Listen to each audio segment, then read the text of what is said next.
I don't know where else to turn. So Kalynn Bassette turned to 8 News 2 years after being shot by her stepfather. Bassette is dealing with long-lasting health issues.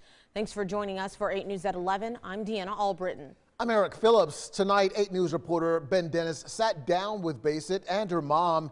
And Ben, we understand it was a very emotional interview.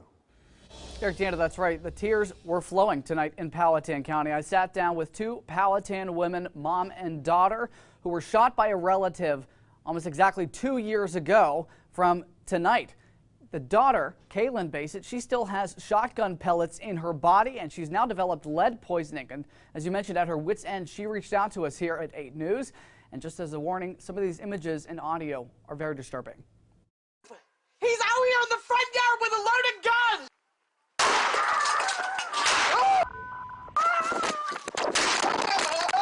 Probably about 100 pellets in my arm.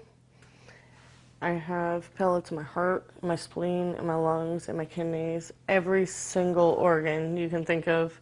The only thing it missed, thankfully, was my intestines and my stomach. After years of alleged violence by Kalynn Bassette's stepfather, Ray Morlock, he fired a shotgun blast into her body, blowing out her elbow. He also pointed and fired a shot toward Kalynn's boyfriend and her mom, Carol. Pellets hit the ground and ricocheted into her foot. Something just told me I gotta get her out of there.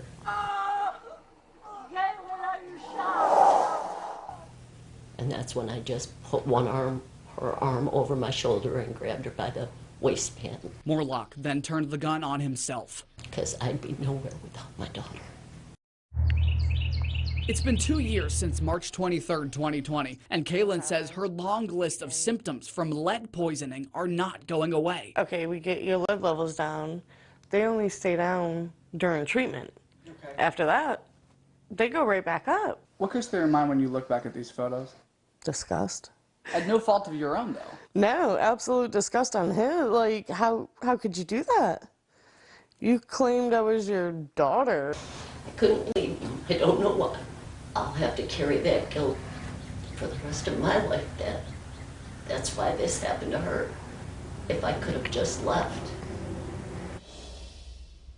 And Kalynn says that she has looked across the country for effective treatment. She still has nausea, headaches, fatigue, and even excessive sweating. She says even out in the cold.